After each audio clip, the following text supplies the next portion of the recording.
Well, Tim, man, I know this hasn't been the greatest year of your career so far in terms of results. So mentally, what's it been like kind of dealing with the setbacks? Man, same old, same old. 3 losses in a row, which is rough. I can handle losing. That's not the big thing for me. It's more how I lose. The Figueiredo fight was hard for me. I feel like I didn't get to perform. The Askarov fight, I got to go 3 rounds, but in my head, I was knocked out in the first round. I have no recollection of ever talking to my corner in between rounds, the second or the third round. After the fight was over, I didn't even feel tired from it because I thought I'd gotten knocked out. My coach was like, "Put your hands up." I didn't understand why. Then they started reading the scores. So that one I really feel like I didn't get to perform. And the Brandon Royval fight was by far my worst. I really kind of ruined that. And I wanted to get a quick turnaround and get the Tyson Nam fight right after that. But it didn't happen that way, and I'm kind of glad. But yeah, I've had some rough goes in the sport, not just with the losses, but also people passing and injuries. But man, right now I feel like it's my time. I feel like it's the best I've ever felt, and man, I couldn't be more excited. And I just got a new contract. I got a raise after 3 losses in a row. When I got a call, I was thinking, all right, I'm getting fired. This is my manager calling me. But no, I got a raise and I got 4 more fights. So like, man, I'm rejuvenated now. And now promoted to a co-main event as well, right? So Right. I mean, what Things are looking up. All you got to do to get the co-main is 3 losses in a row. When you talk about feeling good, I mean, what do you think? Are you talking about physically, mentally? I mean, we know it's such a challenging period for everybody to train and to get their systems in. So what's feeling so good right now? Man, I just been in Las Vegas and training with my regular team, and everything's been great. But since the quarantine, and even before that, I just was kind of in my safety bubble. My girlfriend Gina and I bought a house, and I've kind of been just sticking around the house and not doing much, and just like in my comfort zone. And now here lately, I left. I went back to Kansas City. I'm back to staying on couches and in the gym all day. I'm back to living that fight life, like the kid who doesn't have any money, like the guy who didn't make it to the UFC, like what I was doing before I got in the UFC, and that's the difference. And just to get back to living that fighter life and living that grind, I feel like has gotten me back to. I mean, I feel like a kid again. I feel like I'm back in my very first fight with John Dodson in the UFC, and I got nothing to lose and everything to gain. It's interesting because obviously there's so many great places to train in Vegas, but you feel like this is something you'll continue to do? You think maybe it's just not, for whatever reason, a good fit or something? No, I love Vegas. It's a great fit, but like for me at this time, I knew I had to do something. Joseph Benavidez is my teammate. We have the same coaches. He's going to be fighting for a world title on the 18th. I don't want to pull anything away from his camp or what's going on with him. And at the same time, I don't want to pull anything away from my own. And you guys all know James Krause, man. He's a freaking genius with this stuff. So I call him. I said, hey, man, what should I do? He told me what he thought I should do. And like I dropped everything and listened to him. I drove to Kansas City, took me, my daughter, my girlfriend, and a car full of crap. And I've been training there ever since. That's awesome. Last thing for me, what's the goal here? I mean, obviously I know you want to get back in the win column, but do you feel like you're proving something to people that you deserve this, proving something to yourself? I mean, what do you want to accomplish in this thing?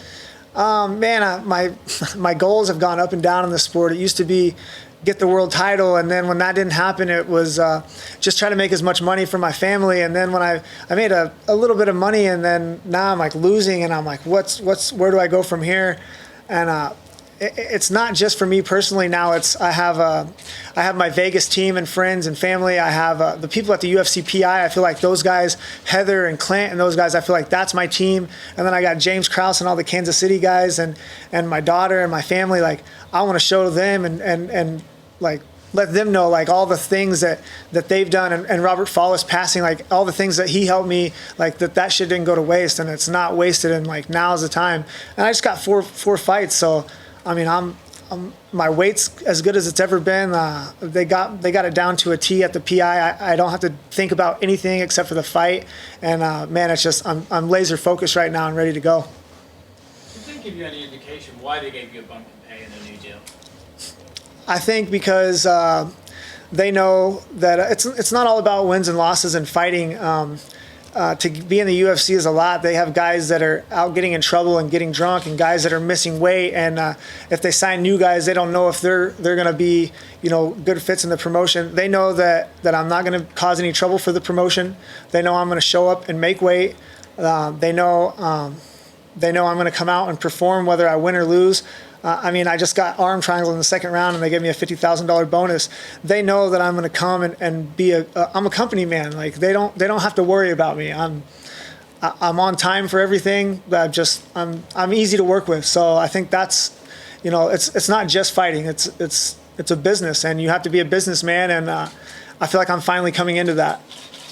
Obviously, you're coming in on 3 losses and stuff, and traditionally that's always been like sort of the magic number, right? But if they've just given you a new contract, does that take away any of that pressure, knowing that, well, they wouldn't give me a new contract if they're planning to cut me after if I happen to lose again? No, the contract is only binding to me. They could fire me at any time. I know that, but there's no pressure here, man. I'm having a good time. This is the time of my life. I was built for this, and there's no place I'd rather be. Just a quick one for me. I'm curious because your UFC run started with a title fight. It's kind of unique because fighters just build towards a title fight. Does it make it harder because you just start fighting the best right off the bat instead of just growing? Yeah, so, but that was the only way I was going to get into the UFC. I started my pro career out with 2 losses and a draw. So I knew the only way that I was going to get signed was by taking a short notice fight against a good guy. So my first fight in the UFC was against John Dodson. He was the #1 guy in the world right after he knocked out TJ Dillashaw. And then I've been in top tier ever since.